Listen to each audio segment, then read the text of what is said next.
현지 시간으로 1월 17일 오전 이번 시즌 MLB와 다음 시즌 NBA 그리고 NHL 중계에 중대한 영향을 끼칠 발리 스포츠의 모 회사인 다이아몬드 스포츠의 파산 신청에 대한 공청회가 예정되어 있었습니다.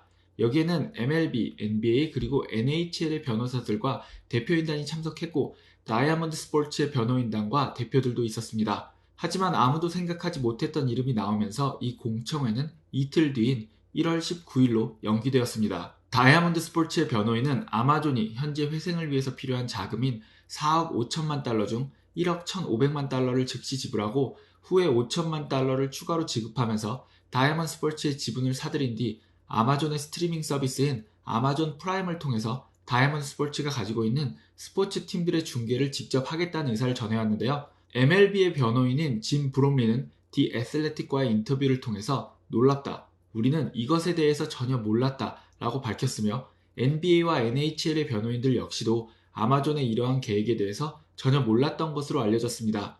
앞으로 19일까지 MLB, NBA, NHL은 바쁘게 각자의 입장이 어떻게 되는지에 대해서 알아보고 자신들의 태도를 결정해야 합니다. 최근 프로스포츠 스트리밍에 큰 관심을 표현했던 아마존은 직접적인 계약을 따낼 수 없다면 그 중계권을 가지고 있는 회사를 합병해서 그 중계권을 가지고 온다는 그런 계획을 실행 중인 것으로 보이는데요. 참고로 다이아몬드 스포츠의 변호인은 각 리그의 입장과는 별개로 현재 MLB에서 텍사스, 클리블랜드, 미네소타가 자신들의 개별 제안을 받아들이지 않은 상태라는 것을 확인하면서 데드라인은 2월 1일이라고 전했습니다. 즉, 이 세 팀들은 2월 1일까지 아마존과 함께하는 다이아몬드 스포츠의 제안을 받을 것인지를 최종 결정해야 한다는 이야기가 됩니다. 이 이야기를 조금 더 자세하게 해보도록 하겠습니다.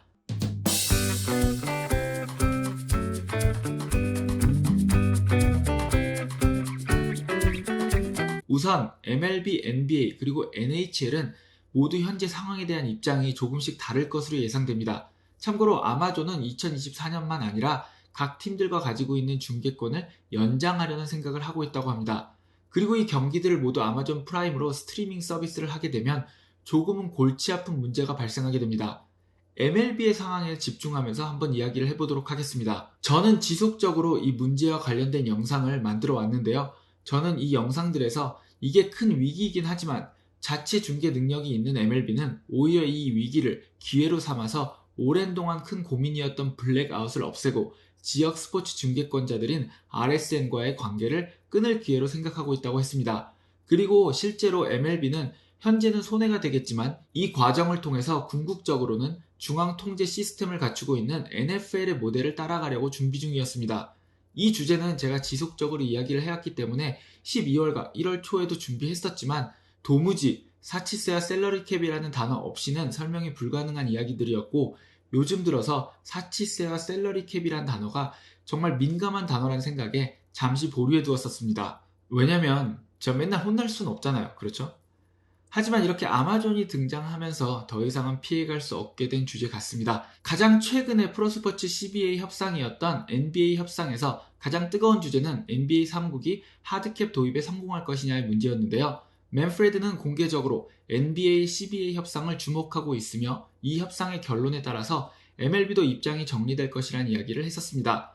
NBA가 사치세와 하드캡이 공존하는 조금은 복잡할 수 있는 방식으로 협상을 타결하자 사치세가 사실상 소프트캡과 같다는 입장에서 북미의 4대 스포츠는 사치세를 적용하는 우리와 하드캡을 적용하는 두 개의 리그 그리고 하드캡과 소프트캡을 동시에 적용하는 한 개의 리그가 있다면서 한 발 물러선 입장을 보였습니다. 혹시나 궁금해하실 분들을 위해서 간단하게 NBA의 새로운 규정을 이야기해드리면 NBA는 기본적으로 사치세가 있는 소프트캡을 유지하지만 특정 조건이 발동될 경우 해당 팀에는 하드캡을 적용한다는 입장입니다. 셀러리캡과 사치세에 대한 이야기는 딱 여기까지만 하겠습니다. 맨프레드가 저처럼 이런 용어에 조심하는 이유는 선수협이 여기에 굉장히 민감하기 때문이고 다음 협상 전에 굳이 선수협을 자극할 필요가 없다고 생각하기 때문입니다. 하지만 MLB와 사무국이 원하는 방향은 NFL의 모델이기 때문에 어느 방향으로 가고 있는지는 명확합니다.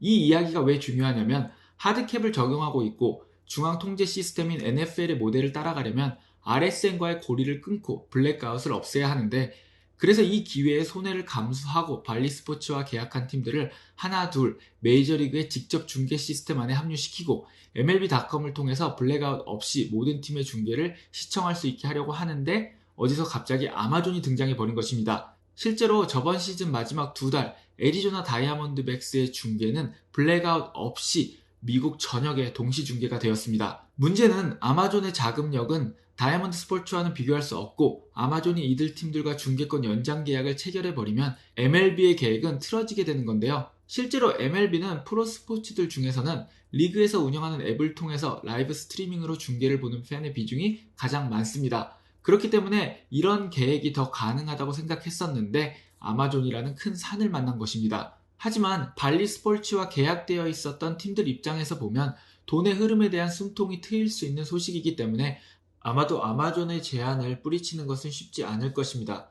물론 일단 가장 중요한 것은 아마존의 제안이 법원을 통과해야 되는 것이겠죠. 사실 개인적으로는 굉장히 흥미로운 부분인데요. 각 구단과 리그의 입장이 다를 수도 있다는 점과 어떻게 보는지에 따라서는 이 상황이 사무국에 꼭 나쁜 상황은 아니라는 겁니다. MLB는 궁극적으로 NFL처럼 되고는 싶지만 토론토처럼 모기업이 미디어 그룹이라 직접 스트리밍도 하고 구체적인 중계권의 가치와 수익이 얼마인지 모르는 팀도 있고 매츠나 양키스처럼 자체 중계 능력이 있는 팀들도 있으며 다저스처럼 이미 너무나도 좋은 중계권 계약을 맺었기 때문에 굳이 리그가 통제하는 중계권 계약의 일부가 되지 않아도 되는 팀들이 있는 상황에서 목표를 이룬다는 것은 쉽지 않을 겁니다. 아예 아마존이 자금력을 앞세워서 이런 팀들조차도 거절할 수 없을 정도의 액수로 리그 전체 계약을 맺는다면 MLB로서는 선수협과 셀러리 캡에 대한 부분만 신경 쓰면 되는 상황이 펼쳐질 수도 있습니다. 어차피 아마존도 메이저리그와 직접 협상이 어려우니까 다이아몬드 스포츠를 인수하는 방법을 쓴 것이고 개별 팀 중계로 만족할 회사도 아니기 때문에 멀지 않은 시점에 아마존과 메이저리그가 직접 만나서 새로운 방향성을 찾을 것이라고 생각됩니다. 여기에다가 아마존이 메이저리그 경기를 아마존 프라임을 통해서 중계해버리면 지역 제한을 건다고 해도 명백하게 현재의 중계 시스템을 깨는 방식이 될 것이고 NBC에서 하는 스트리밍 서비스인 피콕과 애플 역시도 현재의 스트리밍 중계를 조금씩 늘려나갈 생각이었기 때문에 아마존의 이런 급작스러운 등장이 당황스러울 것입니다. 정리를 해보면 현재의 상황은 아마존이 갑자기 큰 핵폭탄을 메이저리그 중계권 시장에 떨어뜨려 놓은 상황이고 앞으로 메이저리그와 각 구단들 그리고 선수협 여기에다가 전국 중계를 하는 방송국과 스트리밍 서비스를 제공 중인 OTT 업체들 간에 치열한 싸움이 펼쳐질 것으로 예상됩니다. 그리고 이렇게 되면 FA 시장도 2월 1일까지는 잠시 소강 상태가 될 확률이 높아지는데요. 절반 가까운 구단이 이 문제와 연결이 되어 있기 때문에 일단 이것이 어떤 방식으로든 해결이 돼야 돈을 더 쓸 수 있을지 없을지를 알게 될 것입니다. 현재 MLB, NBA 그리고 NHL은 모두 말을 아끼고 있습니다. 제 개인적인 의견으로는 세 리그가 다 조금씩 입장이 다를 것 같은데요. 아마 MLB와 NHL은 이 상황이 꼭 반갑지만은 않을 겁니다. MLB는 위에서 설명드린 것과 같이 시간이 걸리더라도 직접 중계를 하려고 했기 때문에 아마존이 다이아몬드 스포츠를 인수해서 중계권 연장을 하려는 상황이 싫을 것이고 NHL의 경우는 MLS를 직접 중계하고 있는 애플과 리그 전체를 중계하는 비슷한 조건의 중계권 계약에 대한 이야기가 오고 갔기 때문에 아마존이 하려는 복잡한 방법보다는 애플과 깔끔하게 리그 전체 중계권 계약을 맺고 싶었을 것입니다. 어차피 로저스도 손을 때려는 상황에서 로저스와 발리 스포츠가 모두 계약을 2025년으로 종료하면 애플과 깔끔하게 리그 계약을 맺는 것이 가능해집니다. 반면에 NBA는 내심 반가울 것 같은데요. 지금 내부적으로 여러 금전적인 문제가 있는 상황이기 때문에 일단 아마존이 인수에 성공해서 돈이라도 다 받아서 급한 불이라도 끄는 것이 NBA 입장에서는 더 좋은 선택지라고 생각합니다.